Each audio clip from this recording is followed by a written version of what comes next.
Hi, everyone, and welcome to the very special occasion of the 100th episode of the Tick Bootcamp podcast. The title of today's interview is The Touchstone, an interview with Dr. Bill Rawls. My name is Richard Johannesson. And I'm Matt Sabatello. So, Matt, congratulations. We've made it to episode 100. And I think what's really most exciting for me personally is we decided that we wanted to do a podcast where we would locate the real experts, not the folks in the academic community or folks in the medical community, but the people who have had real Lyme disease journeys. And we thought and we believed that they would be the real experts. And I think now that we're at episode 100, we were right. Rich, we've learned so much from our 100 guests, like Kelly Bibza taught us about bioresonance, Ali Moresco taught us about IVIG, Jody Hudson who taught us about the mast cell activation syndrome. And after learning all these things, we couldn't help but want to come back to Dr. Rawls to discuss everything we learned with him on our 100th podcast episode. So, Matt, we did interview Dr. Rawls very early on in our podcast experience. And unfortunately, we really weren't in a position to fully appreciate everything that Dr. Rawls had shared with us then. And we had to come back to him because we're now in a very different position. And I think our listeners in a very different position after now listening to 99 other experts teach us some very important information. Another thing that I thought was really exciting, at least in the portion of the interview that I conducted with Dr. Rawls, was I had an opportunity to challenge Dr. Rawls in a couple of conclusions that I've come to. First, I believe that Lyme disease is a bioweapon, and I believe that in large part because of the interview we did with Chris Newby and after reading her book, Bitten. And he feels very differently than Chris Newby and I do on whether or not Lyme disease is a bioweapon. The second thing that I was really excited to challenge Dr. Rawls on is whether or not Lyme disease is a pandemic. And it's certainly important for us during the course of COVID and Mary Beth Pfeiffer's great book entitled Lyme, the First Pandemic of Global Warming. And Dr. Rawls doesn't believe that Lyme disease is a pandemic either. And he gave us a distinction between an epidemic, a pandemic, and endemic, which quite frankly, I don't share with him, but I think it was a really well thought out and reasoned response to the question of whether or not Lyme disease is in fact a pandemic. So Matt, we're gonna have two separate episodes. The first episode will be 100A, which will be Rich and Rawls, and 100B, which will be the conversation between Lymies, which will be your conversation with Dr. Rawls. So with no further ado, Dr. Bill Rawls. Let's start with your definition of Lyme disease. How do you define Lyme disease, and how is your definition different than the traditional definition of Lyme disease? It's a lot different. Okay, and it really, even that question is somewhat complicated because even it goes back to Lyme, Connecticut. All right, so the definition of Lyme disease is illness caused by a microbe called Borrelia. And Borrelia burgdorferi is the most common version of it that we see. There are 12 microbes or 12 species of Borrelia worldwide that can cause Lyme disease. So technically, Lyme disease is illness caused by that microbe. But what I've learned is that different microbes have different approaches. You know, the coronavirus has a very different approach from Lyme disease, and these so different approaches of different microbes affect the body differently. Is our conversation, or are we going to use that conversation that I talked about coronavirus and Borrelia before? Probably not. So if you can go into that again, that would be great. Yeah, okay. All right. So, you know, that's different microbes use different strategies. Like coronavirus out there uses a break down the door approach for getting what it wants from the body. It infects the cells of the lungs. It's moving quickly. You know, it gets the nutrients and the things that it needs from the cells in the lungs, and then it causes us to cough and sneeze, which spreads it to other hosts. So Lyme disease is using a different strategy. And what it wants is nutrients and resources that our body provides and a platform to spread to other hosts.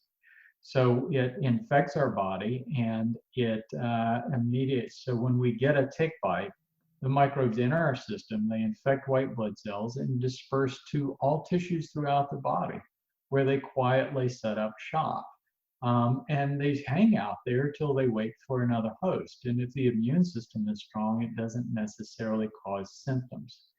So when you talk about Lyme disease, this infection with a microbe, first of all, anybody with Lyme disease will talk about co-infections, that other microbes can be acquired at the same tick bite. It turns out that ticks carry hundreds of microbes, which isn't surprising because really all organisms on Earth carry hundreds of microbes. And a lot of microbes will use ticks as a vector. You know, it's a really cool way to spread from host to host. So a lot of microbes take advantage of that. So we often don't just get Borrelia, and there's certainly other microbes that can cause illness.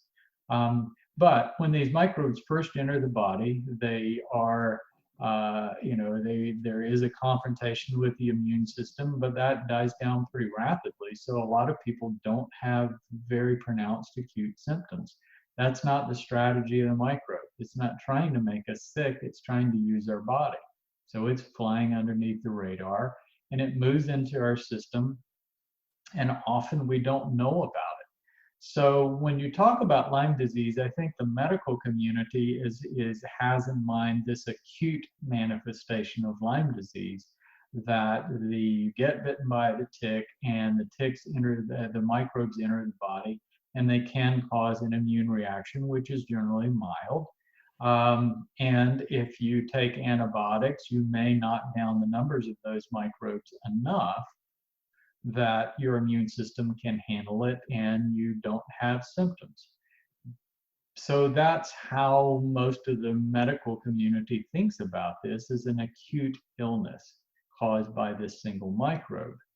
But what I've learned over time from talking to so many people is most people don't remember a tick bite, and they didn't have acute manifestations. And I'm also finding in the research that if you look hard enough, there's studies out there that show that even people that get antibiotics after an acute tick bite that they've had symptoms, a high percentage of those people do not eradicate the microbe. In fact, I'm not sure anybody completely eradicates the microbe. But this thing hangs around in the body, and if your immune system is healthy, you're okay. But if your immune system becomes jeopardized for whatever reason, chronic stress, not sleeping, not eating a good diet, all these things that are coming at us all the time, if the immune system becomes disrupted, these things flourish in the body and they start causing chronic symptoms. But at that point, it's not just the Lyme microbe, it's all the microbes in the body. Because what my research is showing is that we have microbes in our tissues. We have microbes in our brain, in our joints, in our heart. Everybody does, always. Some are worse than others, but like a big city, we've got criminals. A big city has criminals, and we've got these opportunists hiding out in our microbiome, in our tissues, in our brain, in our heart, all over. So, and these things are looking for an opportunity to manipulate the immune system to gain the upper hand, to gain more of the resources that they want to survive, and that can make us sick. So I see chronic illness, that what we call chronic Lyme disease, which isn't even recognized by the conventional medical community, is this situation where the immune system has been disrupted. The microbes, not just the Lyme microbes, but others in the body, the co-infections, but all these other things are starting to become active and starting to generate inflammation and make us ill. So I see Dr. that Rawls, beyond just Lyme disease. yeah. So would you define Lyme disease differently? Meaning, would you define Lyme disease as a multi-germ infection? I think you would have to, and it's interesting if you go back to Dr. Bergdorfer's original work. He did define that Borrelia did cause the bullseye rash that physicians had been reporting associated with tick bites, this bullseye rash illness that they call the EM rash. That he defined that Borrelia was causing that. But in the original specimens, he also, in just as many specimens, found a species of rickettsia that was common in New England and he was suspicious that maybe that was the factor that was causing those people to become so acutely ill.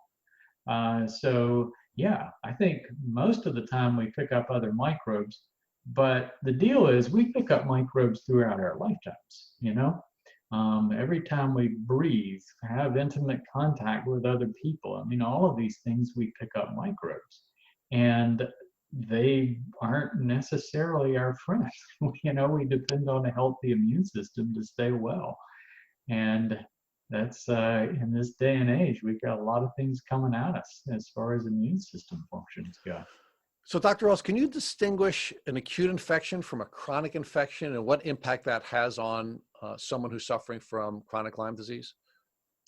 Yeah, the acute infection is just that acute phase when the microbe enters the body. So the difference in an acute infection and a chronic infection with any microbe, Borrelia or any other microbe, is the acute infection is the immune response to the invasion, the introduction of a new microbe into the body, all right? So that it's that acute phase reaction. So even if you've got a healthy immune system, a microbe can cause you illness during that acute phase.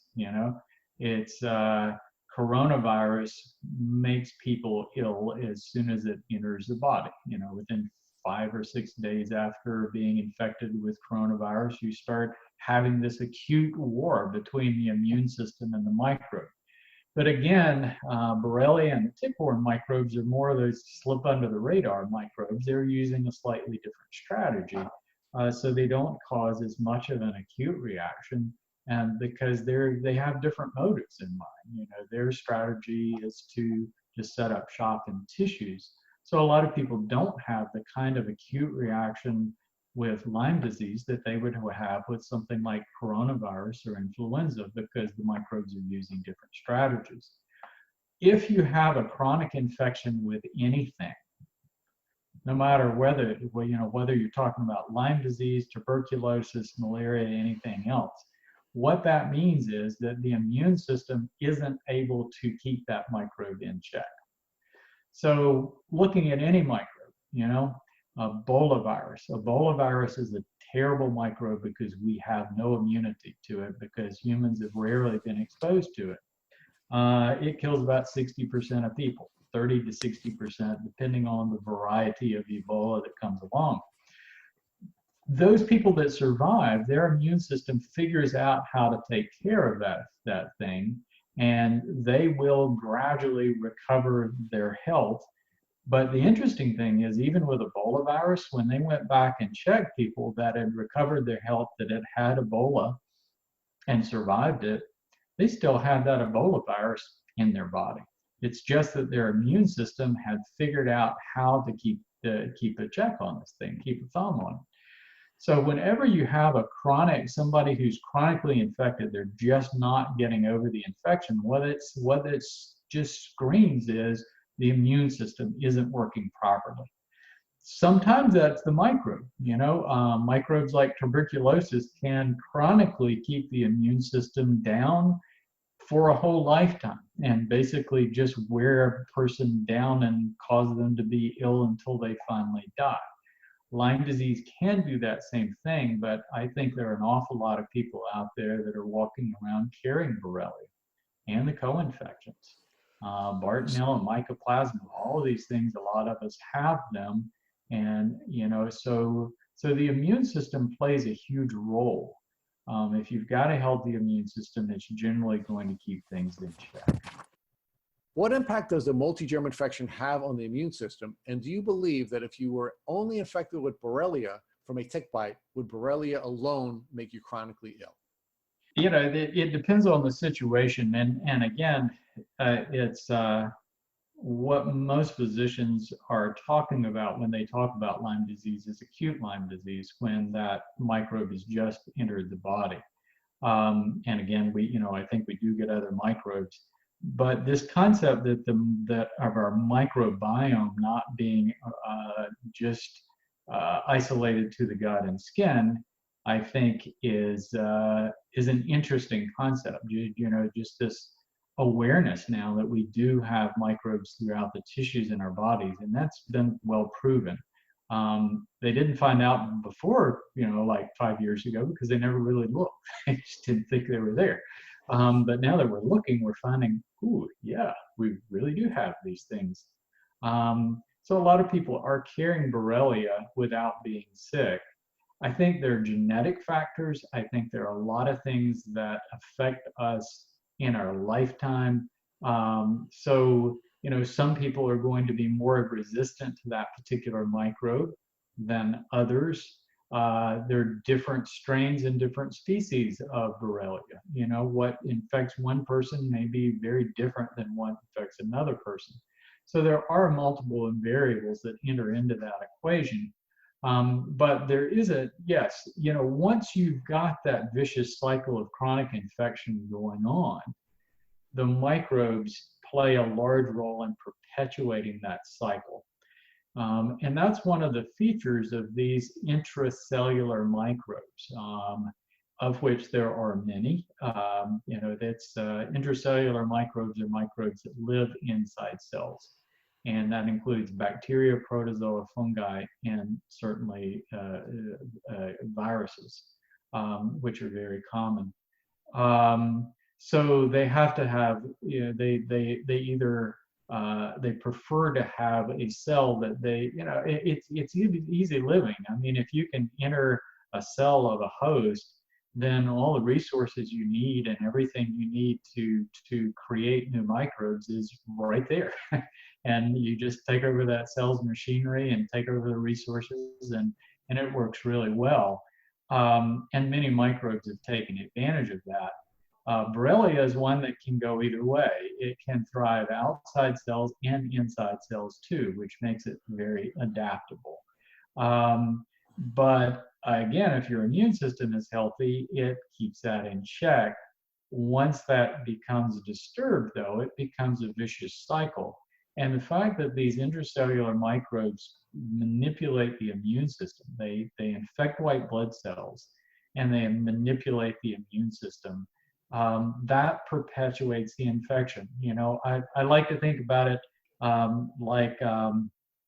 if you've got a group of criminals in a large city somewhere, suppose that group of criminals specialized in hijacking police cars and to get the radio, so they could call into central dispatch and send all the cops to the other side of the town for where the crime is going on.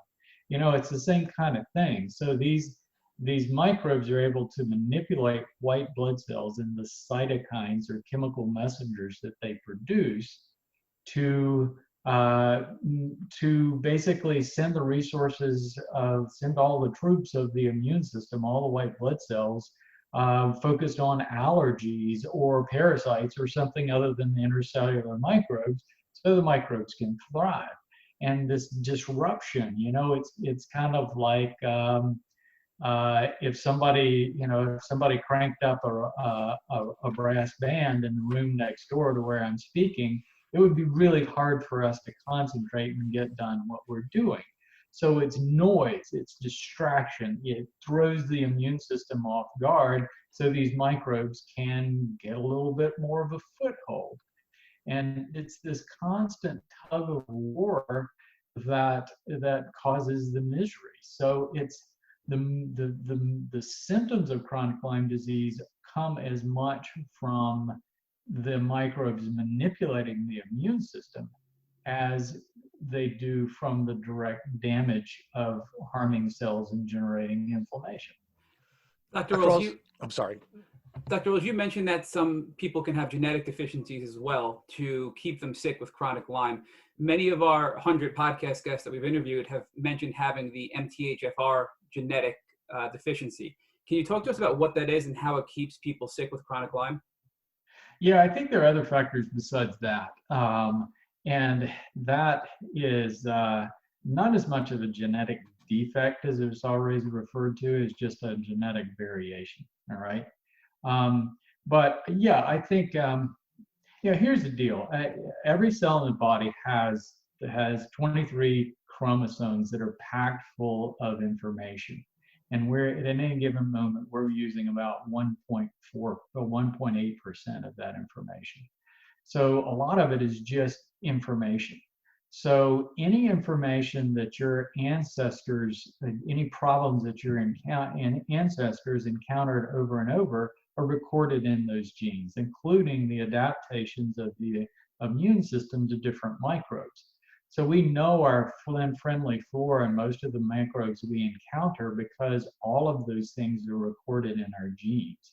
Now, I like to think of it as almost like, when we have a new microbe that we're confronted with, it's almost like the immune system can go to that genetic database and go, okay, well, let's see if we can pull an app for that microbe. And if we've got an app for that microbe, then we're in good shape.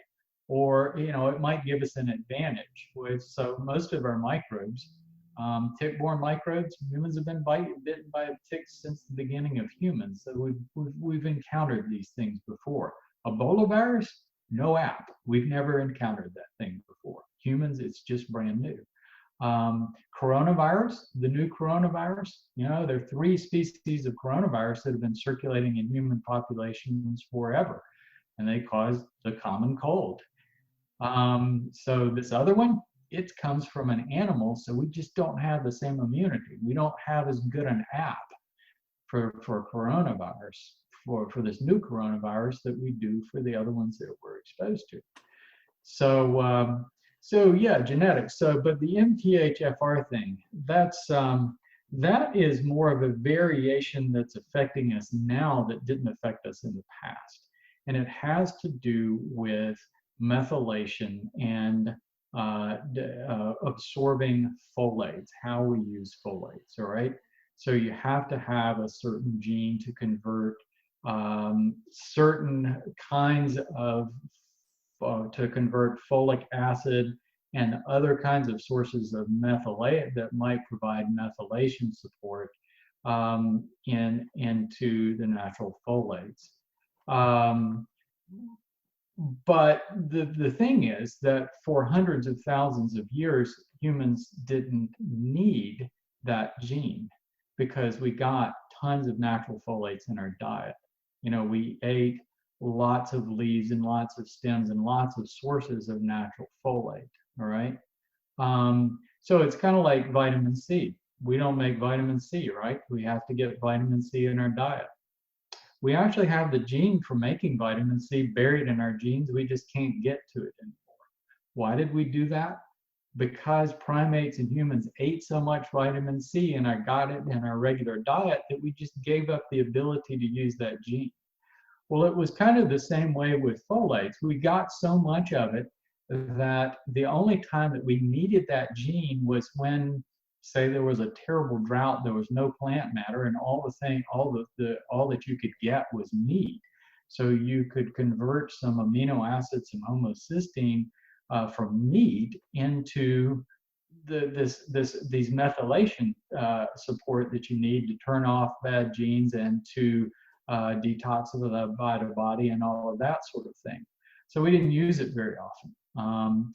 But nowadays, some time back, we started shifting more to a grain and meat diet. So we became more and more dependent on that particular gene.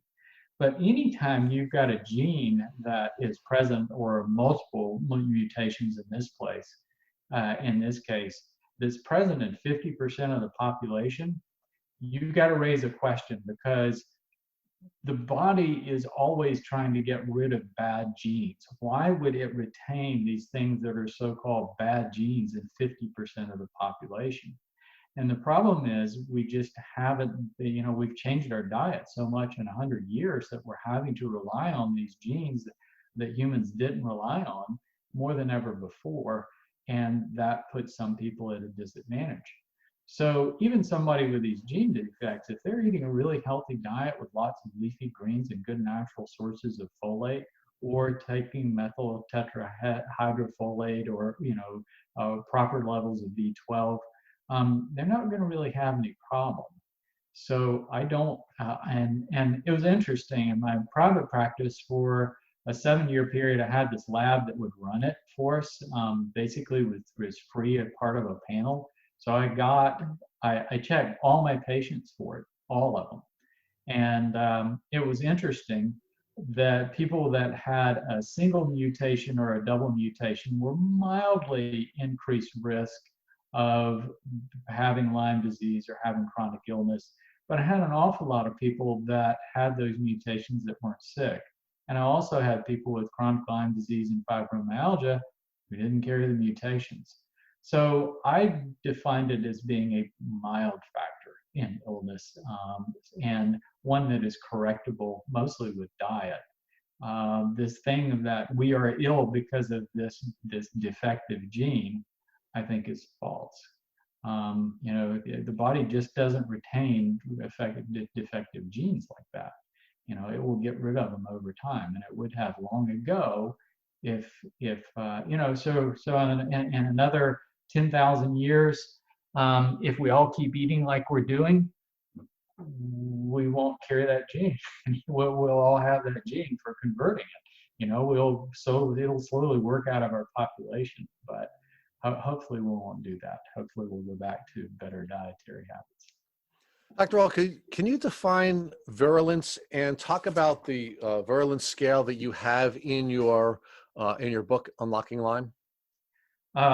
Yeah, virulence to me is a fascinating topic. And virulence is the capacity of a microbe to cause illness.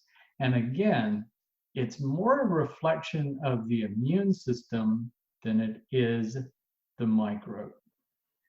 So if the immune system knows a microbe well, if it can pull an app out of our genes to take care of that microbe, then the chances of that microbe causing illness are very much reduced. So the more familiar that our immune system is with a microbe, then the less virulent it is.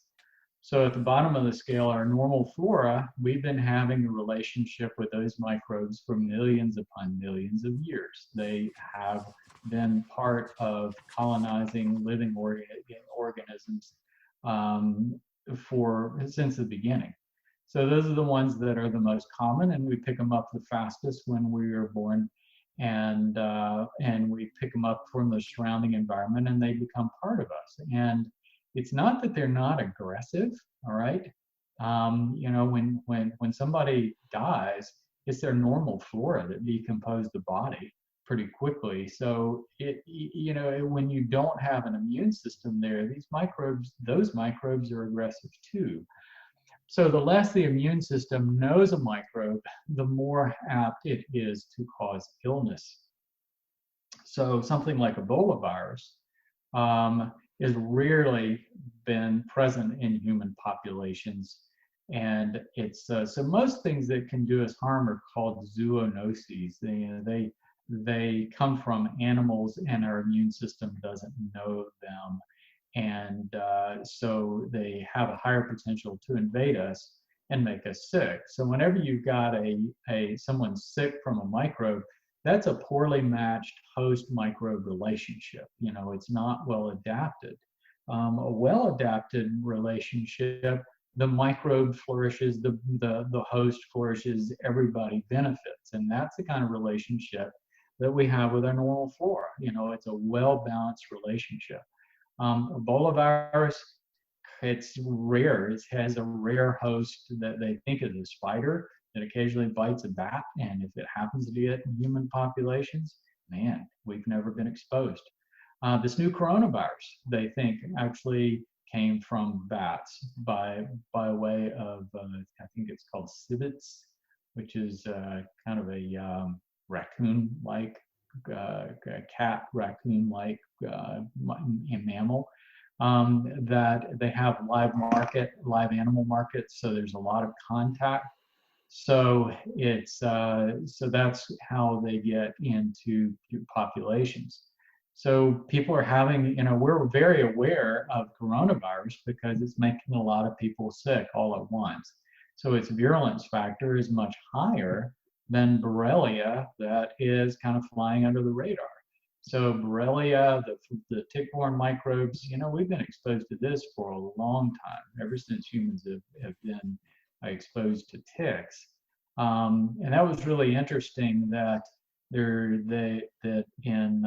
in the 90s, there was a human male that thawed out of a glacier in the Italian Alps, 5,300 years old. And this person was carrying Borrelia, and he was in his mid to late 40s, which was old at that time because, life beat you down. It was really harsh environment to live. But he was murdered. He didn't die of Lyme disease, and he was walking across the Alps, So he was carrying this microbe. So humans have been carrying these things for a long, long time. So I don't see them as being virulent as much as these things that give us acute illness. But the virulence factor, I think, is interesting on many levels as far as how we look at microbes, and it's something that you don't hear about in circles of medical science, which is unfortunate. But this thing of plagues like we're having right now, there's not really a lot of evidence that those have been occurring very long in human history.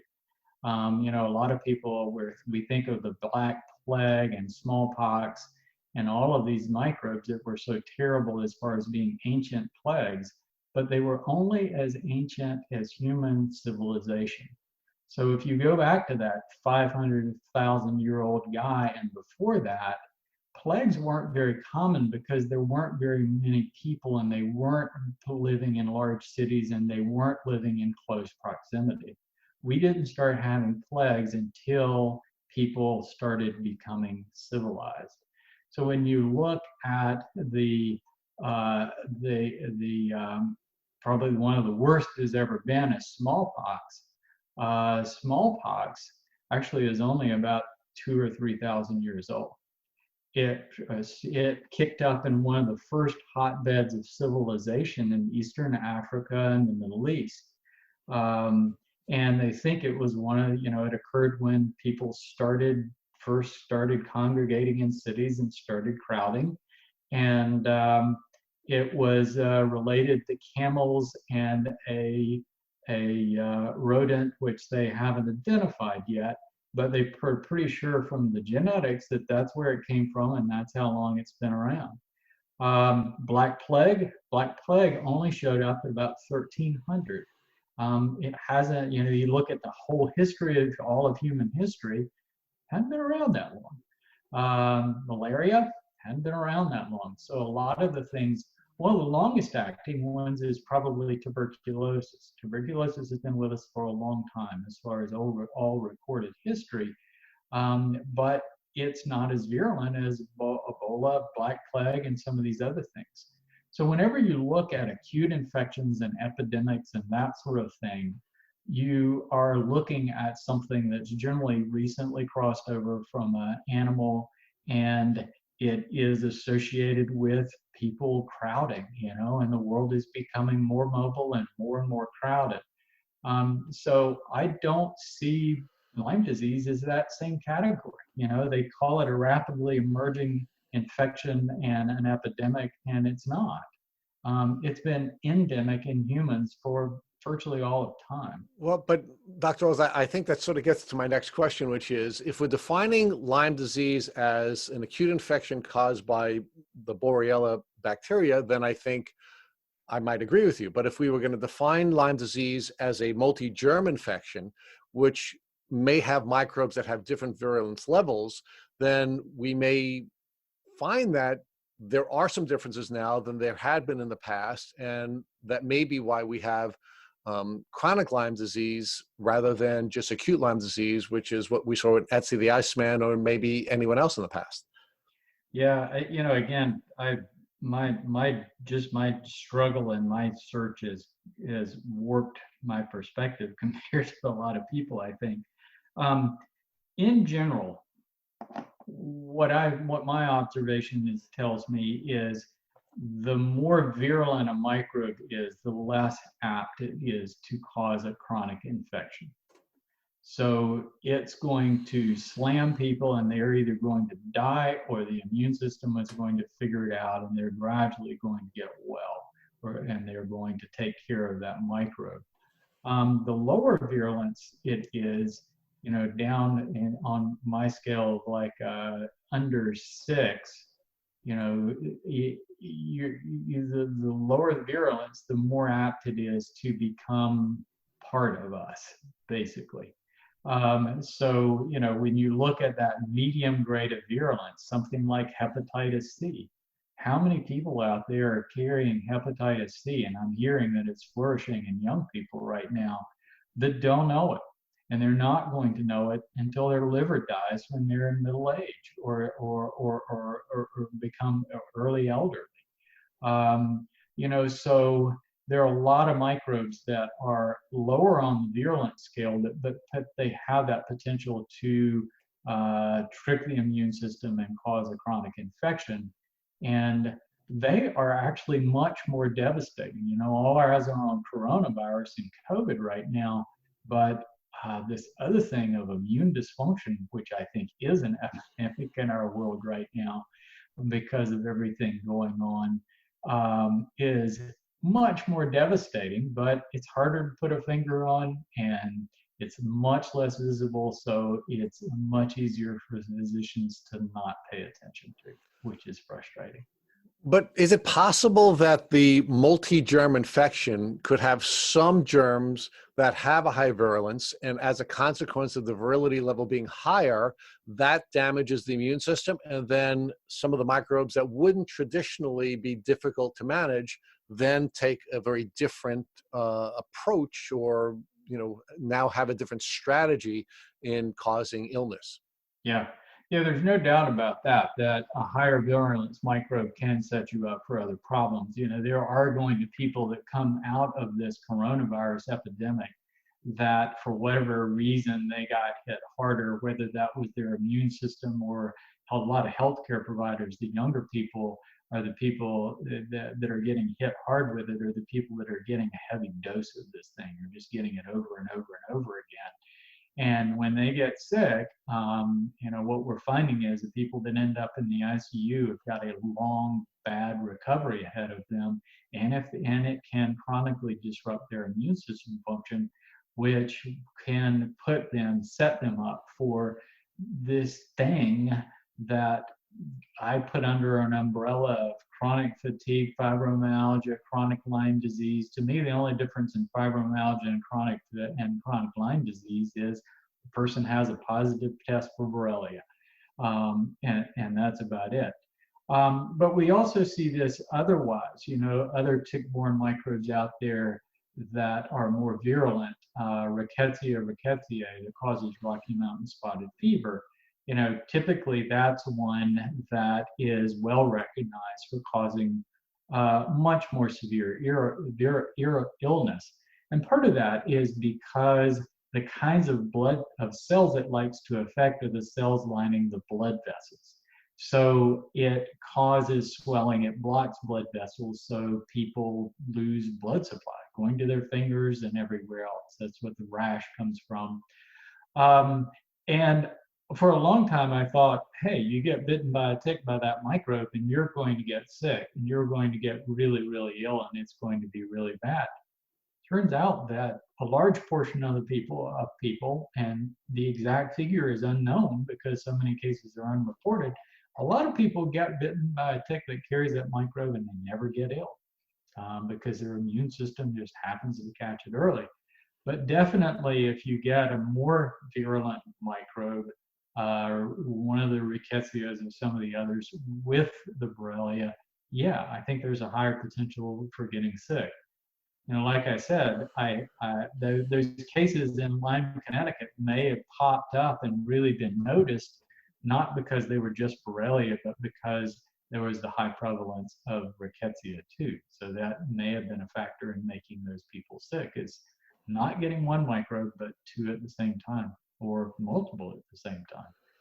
Dr. Rawls, you speak a lot about immune disruptors. Can you talk about immune disruption and what role modern society is playing in disrupting our immune function?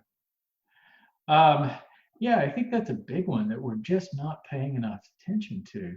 It's and the reason we're not paying attention to it is because the things that I define as immune system disruptors or system disruptors are the things that make our lives comfortable in a lot of ways.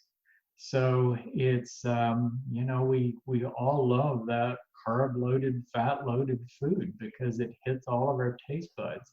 It's our cells need energy to function, and for hundreds of thousands of years there wasn't a lot of energy in food. Forage diets were extremely lean in energy, but that's what our brain tells us we need. So with so our modern diets are loaded with these foods that disrupt our systems, overload our cells with energy, and cause us to become ill. And then all the toxins. Everybody's talking about global warming. That's a small portion of the problem. It's all the toxins that we're dumping into the atmosphere that are the problem. And we're getting them in everything we eat, everything we drink, every bit of air we breathe has toxins in it. And then because of modern lighting, we're not sleeping as much as we should. We're all on the go. We've all got schedules. We've all got deadlines. We are all pushing the curve in every respect. That's what got me into trouble. I was doing obstetrics and gynecology. I love the profession, but I was on call every other night a lot of the time, and I didn't sleep when I was on call. But I didn't see the need for sleep. I didn't sleep much when I wasn't on call. I just pushed through it. And it was busy all the time, and raising a family and eating on the run, and all of it was part of it. And ultimately I crashed. And you get in that tailspin, that vicious cycle where the microbes get the upper hand and they're running the show. It's going to take more than just a better diet and stress reduction to get you well. And that's where herbs and other kinds of things come into play. But when you look at our world, so much of it is related to petroleum. That is the one factor that I think is driving all of it more than anything else. Petroleum makes our food easy and very available and very full of carbohydrate and fat. Petroleum allows us to travel. It provides our artificial lighting to stay up at night. I mean, it provides plastic. It provides the fuel for our cars. I mean, it's everything. But everything that is everything coming out of it is a problem, and it's one that we're going to have to learn to adapt to. And so global warming is big, but it's not nearly as big as the toxins. Dr. Rawls, many of our guests have brought up 5G, the new cellular network coming out, as a potential really harmful system disruptor. Would you agree that that's something to be on the lookout for as we move forward with technology and cellular signals? I think it has a high potential for harm. Yeah, I'm worried about it. How much of if people have a strong immune system and they're healthy, they'll probably tolerate it okay. But I think those who don't are going to be really affected by it. When you look at the human body, this is a way that I think very differently than other physicians. I look at the human body as a collection of cells. And for us to function, all of our cells have to get nutrients, oxygen, enough, just the right concentration of fuel in the form of carbohydrates and fats. And to do that, you've got to have all the other cells in the body to serve one cell, I mean, pick a heart cell. You've got to have the intestinal system. You've got to have the cells in lungs. You've got to have every other system in the body working to keep that flow of nutrients bathing every cell. And when cells don't get that, they suffer. And so, it's really important that we are looking at our body in terms of how can we keep our cells healthy? What are we doing? So communication is really important. Cells have to Cells have to have be able to communicate. Every cell in the body has to communicate with all the other cells in the body, including the immune cells. And they have to, and our immune cells have to protect us from all the microbes in our body. They're competition for all the nutrients. They're what keep us from getting all that stuff, you know? So it's a constant tug of war. What are your thoughts on EMF technologies, especially now we're on Zoom all the time? We had one guest who had a child who unfortunately passed away, and her child couldn't even be in the same room as a television or a cell phone. So do you think the technology is something that can cause a negative impact on healing? Yeah, when you look at our cells, one of the ways our cells communicate is with electrical energy. There's even some evidence that our cells use light to communicate with one another. And that energy pathway has been defined by the Chinese long ago as meridians that pass through our body. We measure it with EKGs. We can measure it in the brain waves with EEGs. So we're producing this electrical current throughout our body that is very sensitive to being affected by outside energy sources. So when you look at our world today, I mean, look at all the confusing and abnormal sources of radiated energy. You know, I'm sitting by a computer and a light, and all of these things are radiating. LED lights are radiating energy, and they are passing through our body. Now, there's two kinds of radiation when you look at energy. There's ionizing radiation that acts like a free radical. It passes through your body. UV and it passes just below your skin and can damage your skin cells. X-ray and gamma ray pass all the way through your body and hit molecules and basically act like free radicals. So non-ionizing radiation, EMF, and these things that we're talking about are of a frequency that they don't actually pass through the body and disrupt, but there's very good evidence that they do disrupt the energies, that balance of energy that's flowing through our body that's produced by our cells. So yeah, it is. And now that my health is restored completely, I am not as affected as much by it. But when I was really struggling, yeah, being by a computer very long or even a cell phone, it bothered me. I could tell.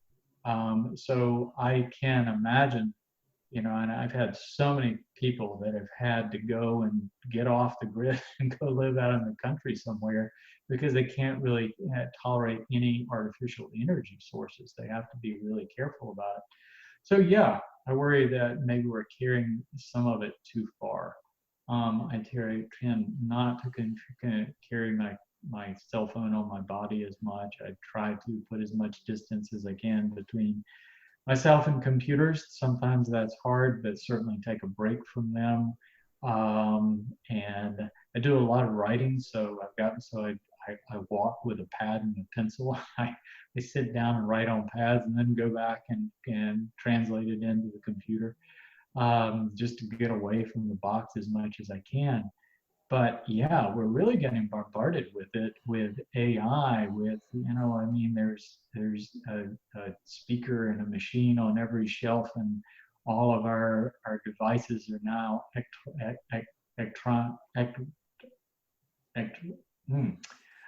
electronically connected and to the internet. So we've got all these waves going all around us. 5G is even higher intensity than what we're using now, and yeah, it's a bit concerning. It's hard to quantitate, though. You know, it's hard to quantitate. A study that got a lot of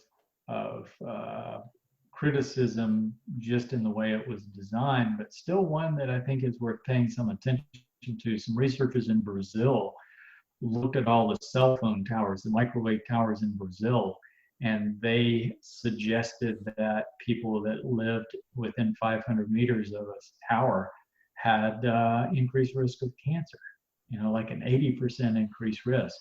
Now again, the study has been criticized, not surprisingly, but it was still, it's enough to take you aback and say, maybe we should be paying attention to this. And cell phone towers are bad enough. Are we going to put one on every telephone pole that's even more intense? I have some reservations about it, and I'm not quite sure how to manage it yet. Do we move to get away from it? I mean, it's kind of hard because they're kind of forcing it down our throat. So, Dr. Rawls, you spoke to us last time about the difference between a physician focusing on illness versus wellness. Could you discuss that with us again? Well, you have to look at the whole medical system. That the medical system is really designed to treat acute illness. It always has been. Going back to its very origins, and going back to Hippocrates, really. It is designed to treat more acute illness than chronic illness, and it's always been that way. And we have great success. I mean, it's look, the visible things, the things that are in your face are the things that you pay attention to. Now, how many people have been paying attention to chronic Lyme disease over the past 10 or 20 or 50 years compared to how many eyes are on COVID right now? The things that are acute and the things that are in our face are the things that we pay attention to. Ebola virus, these acute threats, we do very well. And our medical system, frankly, is, it's well designed to take care of those things. If somebody has a stroke or a broken leg, and it's pretty obvious that, the body is in acute disruption, and we can stabilize that disruption and allow the healing systems of the body to work, it does great. But when we move into chronic illness, we try to apply those same tools that we do for acute illness into chronic illness, and it just doesn't work as well.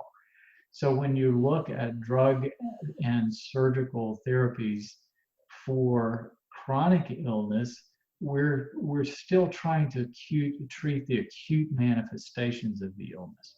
So we're treating the symptoms, we're suppressing the processes. But it's that deal. I mean, it's that when a patient comes into the office, we're trained to take a list of the symptoms, do a physical exam, do labs to try to find the diagnosis. And once you find the diagnosis, that sets up your treatment protocol. And I found personally that just didn't work very well. And I started focusing on that question of, why is this patient ill? What truly is causing this patient not to get well? Why are they being maintained in this state with chronic illness? And then I started asking, it changed my history to go into diet and lifestyle and exposure to toxins and exposure to all these potential things and potential chronic microbes that they could have on board. And do they have immune dysfunction that is driving this thing? And when I started paying attention to those things, I started thinking differently. The diagnosis was less important, and drugs became more important for acutely stabilizing the patient's situation and not necessarily part of a long-term plan. But chronic illness, you go to an internist, you've got something chronic, you're going to be on a medication forever. And it's, in my case, in my 30s, I was diagnosed with essential hypertension. I'd go in for physical, my blood pressure would be 150 over 100 at any given time, sometimes higher, every time. And I tried different medications. They made me feel terrible. And I finally just was like, I guess I'm going to have to just live with this and die with this because I can't take the drugs. And they said, well, it's genetic. You're always going to have it.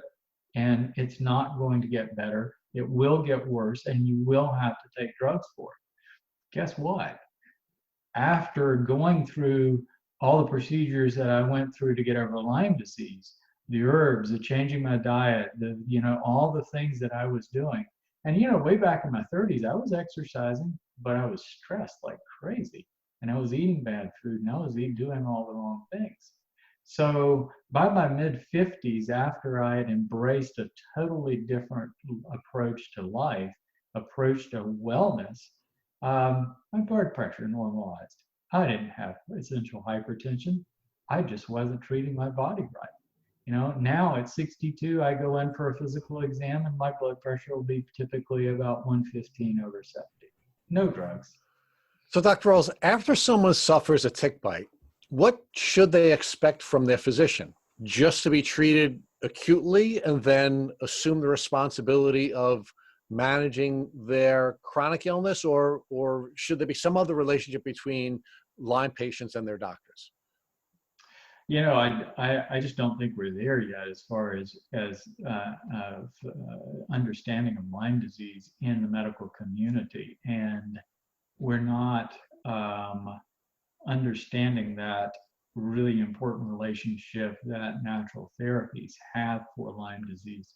I don't know if you guys are aware, but there was we're getting there very, very slowly, but there is a researcher at Johns Hopkins University that's from China, and he's interested in the application of herbal therapy.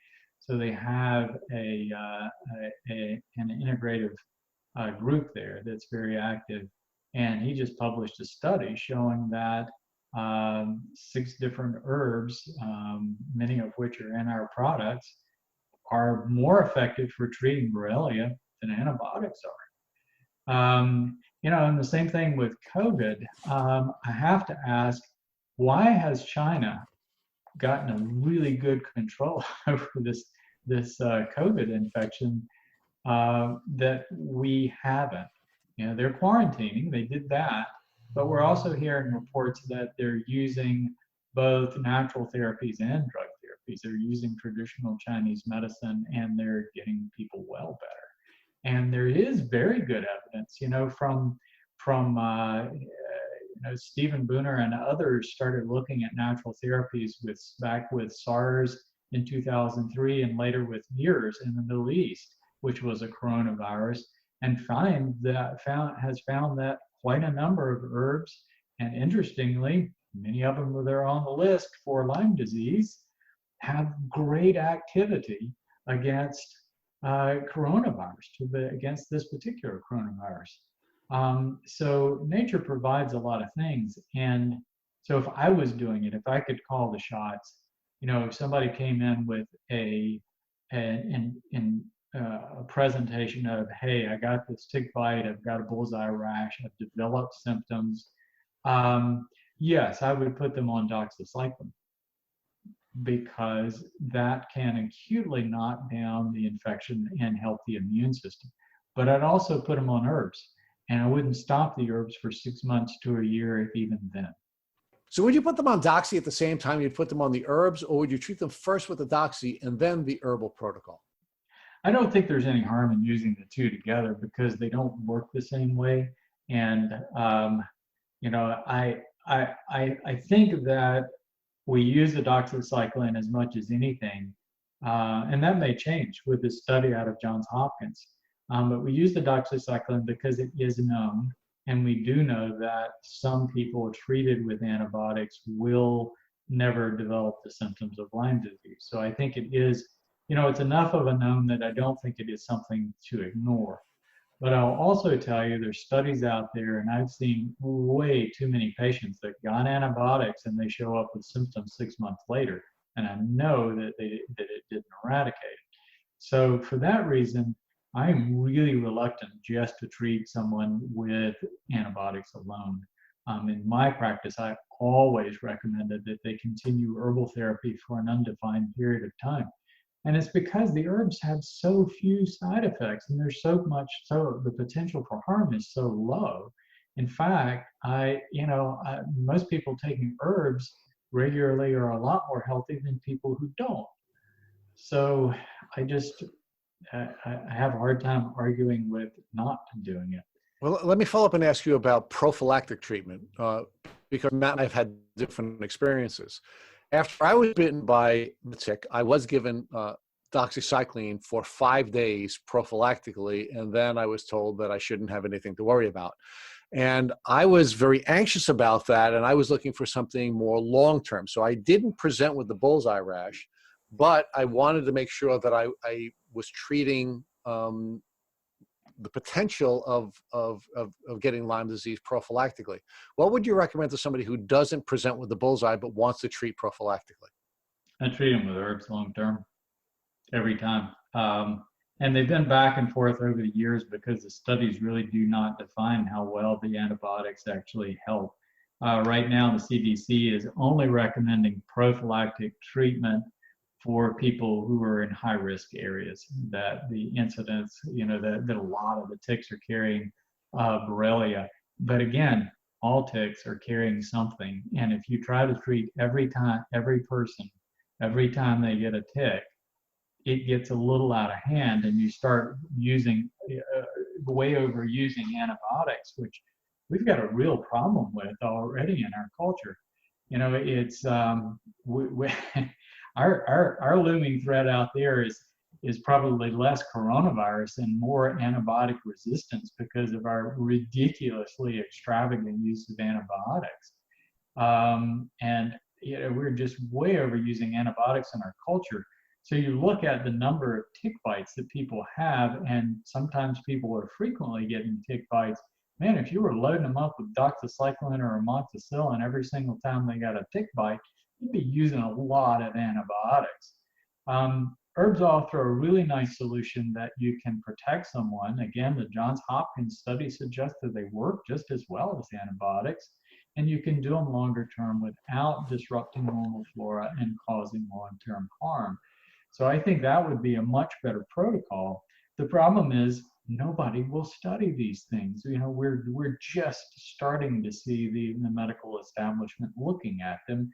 So it's going to be another 20 years before we can definitively have those kinds of answers that we need.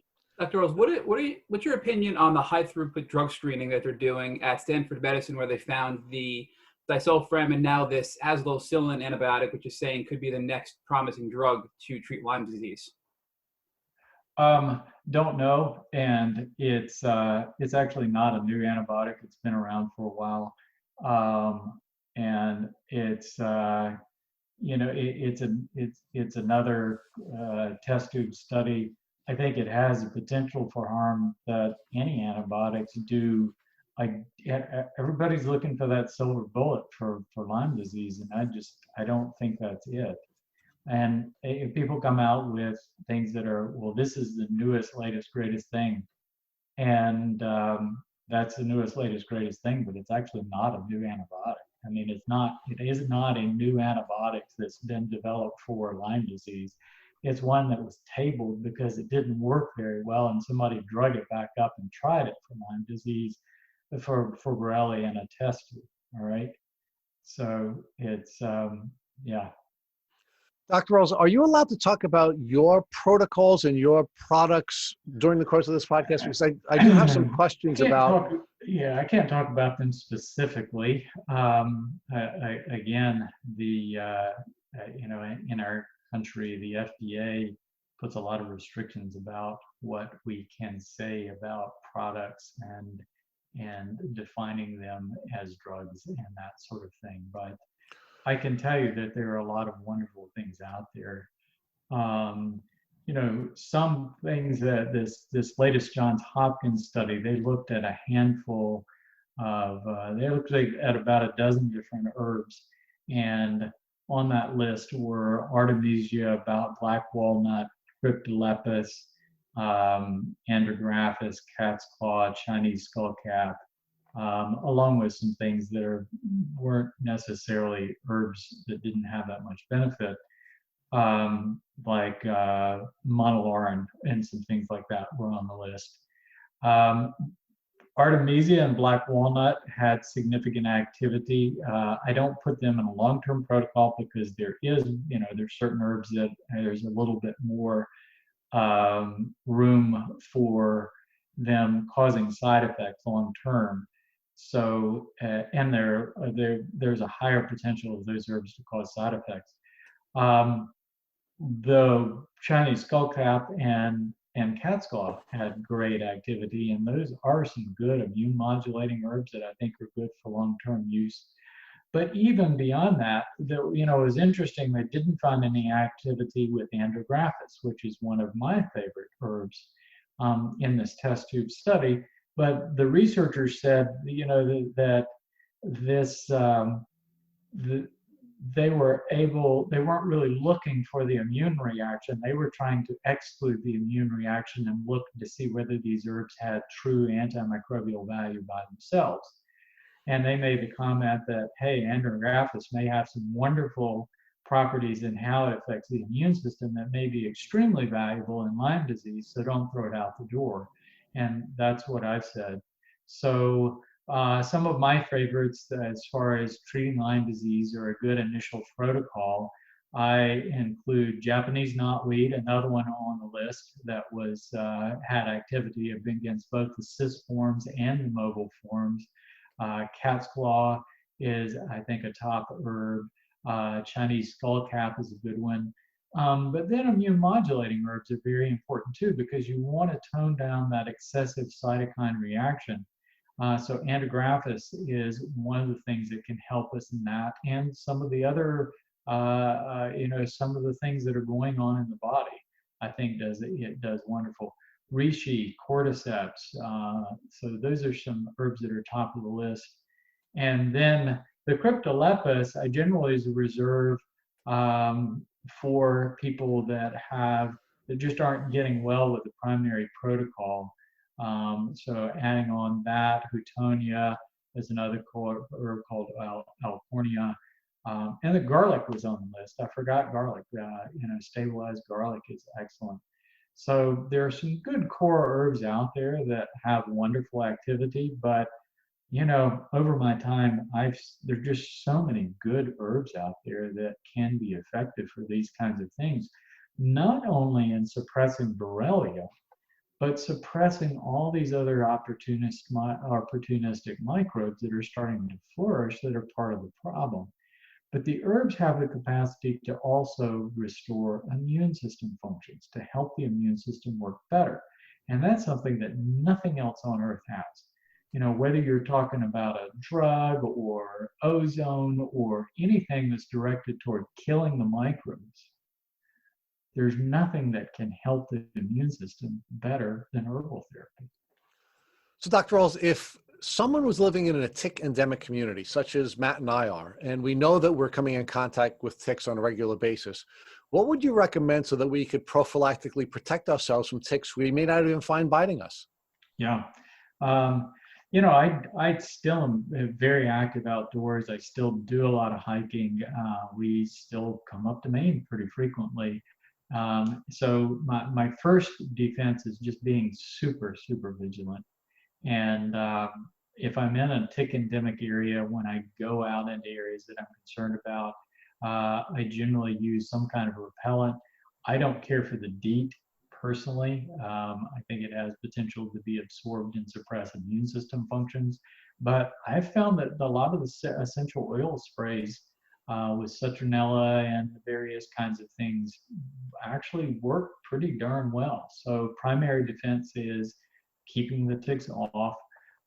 Using herbal therapy for a long time, I seem not to be quite as palatable to ticks as I used to. I just don't get them on me very often anymore. But walking, there are two schools of thought there. One is wearing long pants and that are impregnated with some kind of repellent in shoes and socks. The other, which I've had pretty good result with, is just being hyper vigilant and going in shorts and staying out of brush, especially, and being, something lands on my skin, I'm aware of it. And every so often when I'm walking, I just stop and look down at my legs, look through my body. Sometimes that doesn't work for the really small nymph ticks. So it depends on the season of the year of how bad they're going to be. But I think hypervigilance is certainly within reason. And then beyond that, I found a wonderful anti-aging strategy is just taking herbs all the time. So I considered myself recovered. It took me about 5 years to really get to a point where I considered myself recovered. So about mid-50s, I reached that point that I'd said, okay, I feel like I'm over Lyme disease now. All these crazy symptoms that I've been having for so many years are cleared. I'm feeling a lot better. I'm living a normal life. I kept taking the herbs because I was scared to stop them. I knew I don't know that I've eradicated these microbes inside my body. I'm just going to keep doing this. And I've kept doing that. And now at 62, man, I don't have the joint pain. I've got energy. I mean, all the things that you expect to have at 62, I'm just not having them, especially after I feel like I wrecked my body 10 years ago. I mean, I was trashed 10 years ago. It was bad. I had bad knees and bad hips, and I thought for sure I'd be having replacements of everything. And I don't. It's all working. It's great. And so I keep taking the herbs. Now I take predominantly adaptogenic herbs, which do have some antimicrobial properties that are more immune modulating. But I tell you what, if I walked in tomorrow and I had a tick embedded in my skin, boy, I'd be loading up on antigraphis and Chinese skullcap and Japanese knotweed and cryptolepis, and I'd be, immediately. So I definitely have those on hand, and I'd definitely take them for several months until I knew that I was clear of having symptoms. Dr. Rawls, one of the things that I found frustrating about my recent experience with the tick bite is I couldn't find any shortcuts to help me stay healthy. If someone were to suffer a tick bite and they wanted to go the herbal route, do you believe that if they stumbled across your website, the products that Rawls MD is offering could be a shortcut for them? No, I mean, there's a lot of information on the Rawls MD website. There's no doubt about that. And the book I wrote, Unlocking Lyme, really is a wonderful resource for those basic things. And it talks about all of these issues. It really addresses all aspects of Lyme disease and chronic Lyme disease. And, I took a year out of my life to write it because I felt like it was so important, because there's so much misconception surrounding this condition out there. Now it's crazy. We already know more about COVID than we know about chronic Lyme disease. And it's just because it is not visible, people aren't looking at it. But yeah, the book has the basic herbal protocol to start with, and I would think it should be valuable to anybody that I think lives in a Lyme endemic area. And it's one of those things that it's a reference book. It's a big book that's got a lot of material, but it's something that you read the first 5 chapters, which wouldn't take more than a couple of hours at the very most. And skip through the herbal protocols, and it's going to give you the core information that you need to protect yourself. But Dr. Rawls, I read your book twice, and I listened to the audio version of your book twice. So I've gone through your book 4 times, and I don't feel that I have at this point sufficient information to get to the shortcut I would need in order to be able to get the tools I wanted to keep myself safe. So my question is, could I get to the shortcut by, and by the way, I think your book is brilliant. That's why I've read it so often. This is not a criticism, but I wanted a shortcut because I was full of anxiety. I couldn't really focus on reading your book or any other book. I needed a quick answer. And I'm wondering if I could get to your website and purchase products so that I could have the shortcut that someone like me would need. Sounds like I've got more work to do on my Rawls MD website if giving that information. I've actually, we got sidetracked, and I wrote this thing called Lyme Fundamentals that would give all of that. It would be like a series of 5 articles, and I need to go ahead and finish that out and post it on the website. I think that would be helpful. The problem is that the FDA and FTC will not allow us to say anything on our website that sells products about Lyme disease. I can't mention the word Lyme disease. I cannot, the way the regulations are written, I cannot use the word healing. I cannot use the word promotes wellness on the same page is selling a herbal supplement. I can say supports wellness, but I can't say promotes wellness because that's treating disease, and I can't treat disease with these things. So it is really unbelievably restrictive. But it's gone to the point that evidently the FDA and FTC have influenced Google, the main search engine, and it's very hard to find anything about any herbal products by searching through Google, because Google is now censoring all of those things.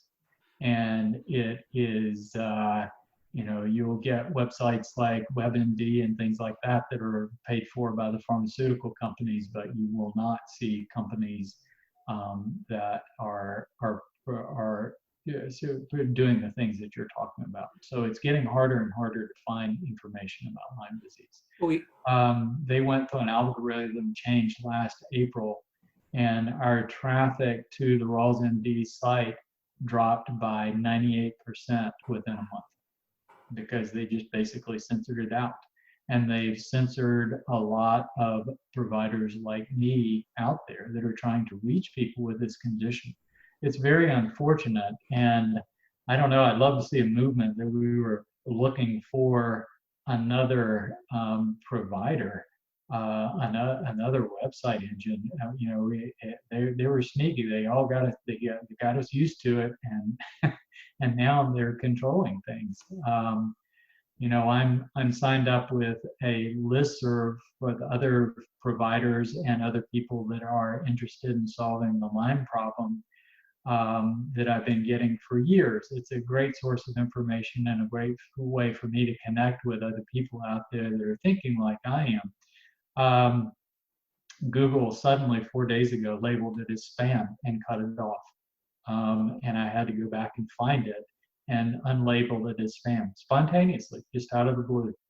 So we're getting more and more and more censorship in our world, and it's kind of crazy, but yeah, a lot of things are being censored that people don't realize. Dr. Rawls, that's just infuriating to hear that right now, because it's such a helpful protocol for so many. But we can say, for those listening to this episode, we have a link in our Instagram bio at Tick Bootcamp to an herbal protocol that we know will work. That link is in our bio for those listening, and that's the link for the herbs that can help you if you have Lyme or bitten by a tick. I think that's hopefully helpful information for those that are listening right now. Yeah, it's getting the information out has been the most frustrating thing of anything. So I really appreciate this opportunity to reach people. Thank you guys very much. So, and we thank you for all the great content that you're producing, because you are producing the best content and the largest volume of content in this community. So we have to thank you for all that great work you're doing. No. So Dr. Rawls, let's talk about a couple of other things. I know Matt is going to have a whole bunch of questions to ask you. Sorry, Matt, I've been dominating, but I couldn't wait to talk to you, Dr. Rawls. Biting my tongue. So, do you believe that there is a Lyme pandemic? Well, pandemic is something like we were having with COVID, all right? And pandemic generally means that you have a new microbe that has crossed over into a human population, so you have an outbreak. So if it's a localized outbreak, like when it started in China, it was an epidemic. When it spread all around the world, it was pandemic, all right? So that's a new microbe. Humans have never really been exposed to this particular microbe. And, we can see the same things with influenzas and things like that, that you have a pandemic of a new strain of influenza that circulates around the world. But when you have a microbe that is pretty much seeded in human populations and is always has been, it's called endemic. And so when we look at this thing that we call chronic Lyme disease and Lyme disease in general, it's defined as endemic. But that's not something, so the medical establishment, the infectious disease community isn't always looking at it properly. There are a lot of people that are looking at it and saying, hey, this thing started in Lyme, Connecticut, and it's grown from there, and it's gradually expanded around the world. This is just false. I mean, this is just false in every way, because physicians were reporting this EM rash, the bullseye rash, for hundreds of years before Lyme, Connecticut. And then you've got this 5,000-year-old guy that thawed out of a glacier that had it in his system. And you've got Borrelia that is present in ticks from the Dominican Republic, sealed in amber, that's 15 million years old. You know, so humans have been getting this thing ever since humans have been bitten by ticks, which has been always. So it's not a new microbe. And that's why we don't have an acute, devastating infection from it. So it's not an epidemic. It's not a pandemic. It's endemic. It's always been there. There are 12 species of Borrelia. It is found from the Arctics to the tropics. It is present in every human population on Earth. So if it is spreading, it is because people are getting more ill from it, because we are having a pandemic of chronic immune dysfunction because of the way that we're going about life. What is your reaction to folks like Chris Newby, who has written the book Bitten, who argue that chronic Lyme disease is a consequence of bioweapon engineers from pre and post World War II, who are in part using ticks as a vector for transferring viral forms of multi-germ infections? Yeah, you know, this concept of using biotechnology for using viruses, using bacteria, has been around for a long time. And fortunately, nobody's really been crazy enough to do it, because it can really backfire on you. And that goes back to it goes back to this thing. I actually researched it. There was an idea in the military that they would get a whole bunch of ticks from a Lyme endemic area, and they would dump those ticks on the enemy. And it never really happened. So no, they didn't engineer. There's nothing that I could find that suggested that anybody engineered a specific microbe. And again, people have been getting bitten by ticks and Borrelia. I mean, Borrelia has been around a long, long time, and it's not a different Borrelia than was in that 5,000-year-old man. So the idea that they manufactured Borrelia, when we have all this evidence suggesting that it's been around for a long time, that there are 12 species of it worldwide, and probably more, we just haven't found all of them, and many, many species of Borrelia, that thought, I think, is ridiculous. Well, but I think we're falling back to defining Lyme disease as an acute infection caused by contact with Borrelia. Whereas if we define Lyme disease as a multi-germ infection, I think there's strong evidence to suggest that that the bioweapons research, which was greater than the research that was being done on the Manhattan Project, could in fact be the reason why we have the chronic condition the way it is. And I'm just wondering whether or not you're open to the possibility that it was in fact work that was done by Bergdorfer and others that I think has been very well established, that has resulted in the creation of a pandemic because of the combination of microbes rather than just a Borrelia microbe. Well, no, when we look at that thing of acute versus chronic, if you look at Lyme disease, if someone is symptomatic and they test positive for Borrelia, that's a single, that we've only identified one microbe, though there can be other microbes, variable microbes that cross over with ticks, but that's always been the case. I mean, that's nothing new or nothing contrived. That's just the nature of ticks, and that's the nature of ticks have always been. But again, anytime you have a chronic infection of any kind, I consider it polymicrobial, because it disrupts immune. Because to me, chronic infection is chronic immune dysfunction. If the immune system isn't functioning properly, there are a lot of microbes that can flourish in the body. You have reactivation of Epstein-Barr. 95% of the population picks that one up.